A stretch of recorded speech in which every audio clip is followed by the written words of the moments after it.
Hey gang, Zippo. Kind of part 3, I went ahead and rebuilt that carburetor that I was messing with in the first 2 videos on how to repair one. This is the old carburetor that was on this old Flora Fire Department 9 horsepower waste pump motor that used to be on my old Squire. Now, I've not started this engine in 2 years. I put it on the bench with its old carburetor and it didn't even turn over once before it fired. So it's a real good engine. This carburetor's in real good shape. We're going to see how I did on getting this one rebuilt. Now, there's no fuel in it right now, so I'm going to lend fuel to it, and we'll put power to the starter generator with a choke on the carburetor and see if we have any kind of luck with a first start. One thing that I'll probably have to do right off the bat is adjust my... Oh, I'm having a brain... No, is it there yet? Is it there yet? I'm trying to find it. Hang on. My idle set screw. Make sure my idle set screw is in a good position, and then adjust my main jet as I ramp the motor up. So we're going to try and see if I've done a half decent job at rebuilding this thing. Choke is on. Let me grab a screwdriver so I can make adjustments, and we'll be ready to fire. Okay. Now mind you, it's a warm engine with a cold carburetor. First time gas has been put to it since it's been rebuilt. So I do not expect it to start well right off the bat, but it might. Who knows? Here we go.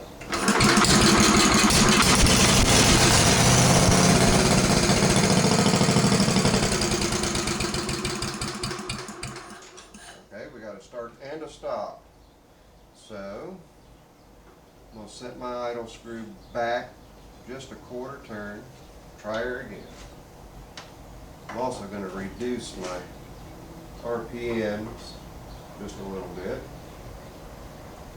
There we go. See what we got.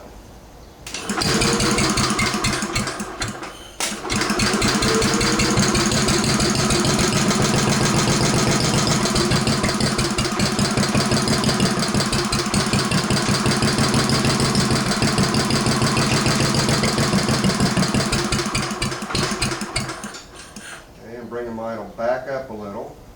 See if we can get a good steady idle out of it.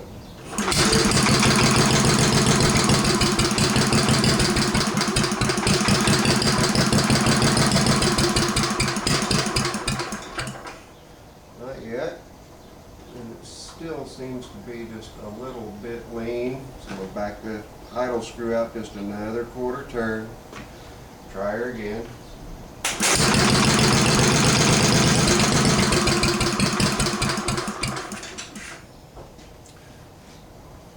Not positive I'm getting good gas flow to the carburetor.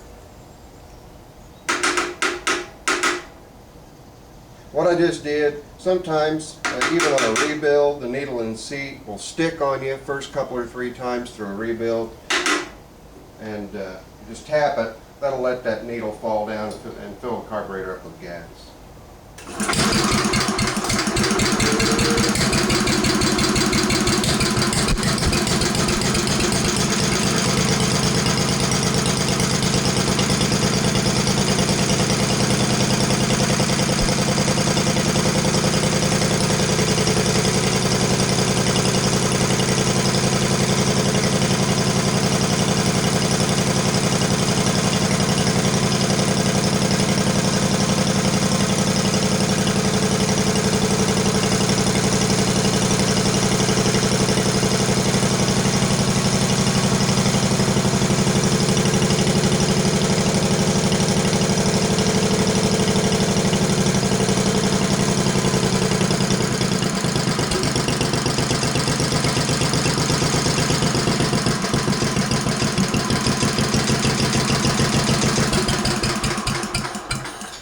Okay, I don't have a screw and spring to hold my choke in place, is why I put the hemostats on there. It's just to hold the choke open. That's the only reason for that. Now we're going to check and see how our idle's working.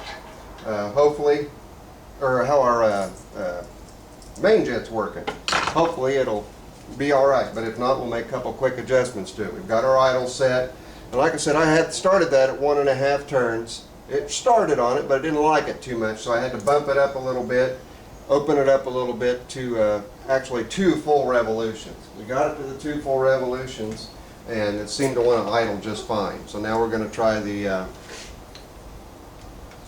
main jet by revving the engine up some and see what we get.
A little bit of a mouse nest in there. I got crumblies popping out.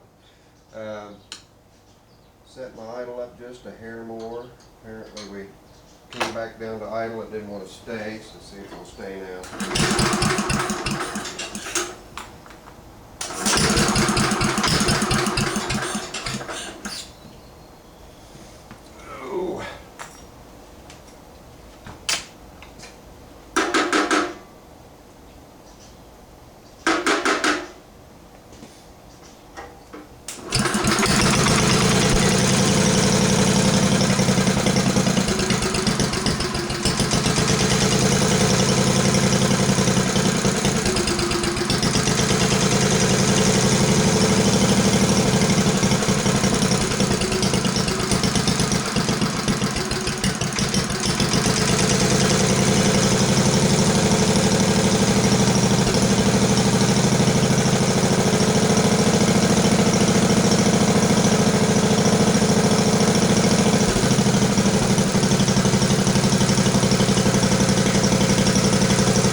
You guys probably thought I was nuts sitting there hanging onto that spark plug like that. This has got a waterproof cap on it, and the shutoff switch is right behind it.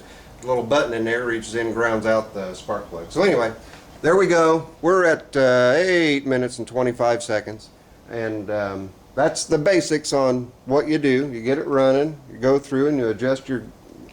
I didn't have to adjust the main jet, it just happened to be right spot on, but I did have a little bit of trouble with my idle.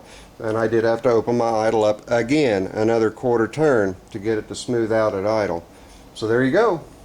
That's pretty much all there is to it. I hope these 3 videos have been helpful to at least one person, and we'll holler at y'all later. Zippo. Later. I'm out.